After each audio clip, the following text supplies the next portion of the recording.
Срđan Олман бил новинар 8 години, но еден ден правил интервју со стендап комичар, па добил предлог и тој да се пријави на надпревар за стендап комичари.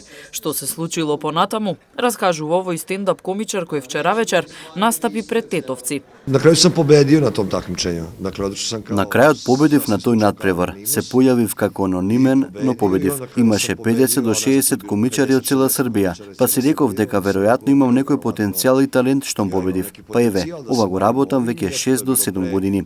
Пре 6-7 година и ето радни га и дан данас. Вели дека инспирацијата или доаѓа или не, но стендапот е генерално секојдневниот живот.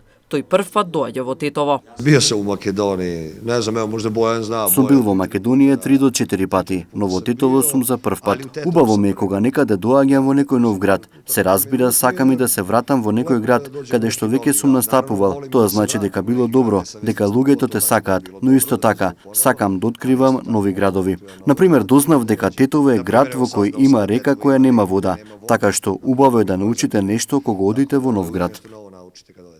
Како негов гостин, пред тетовци настапи и стендап комичарот Бојан Велевски. Почнав да ги гледам многу американциве, значи ги почнав да ги гледам од времето, значи од Карлин па наваму да ги гледам сите.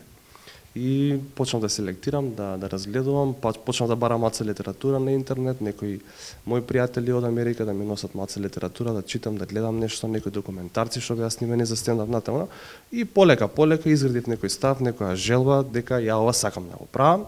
И потоа се појавивме со Никола и со Маријан на тие клипови на YouTube, тие клипови добија ненормална гледаност од тоа време, не знам луѓето стварно како да им требаше некоја таква издишка и после сватив дека едноставно чим луѓето те бараат, сакаат да те видат на YouTube, тогаш веројатно сакаат да те видат и во живо на нешто слично. Стендап комичарите настапија во Центарот за култура Илјо Антески Смок.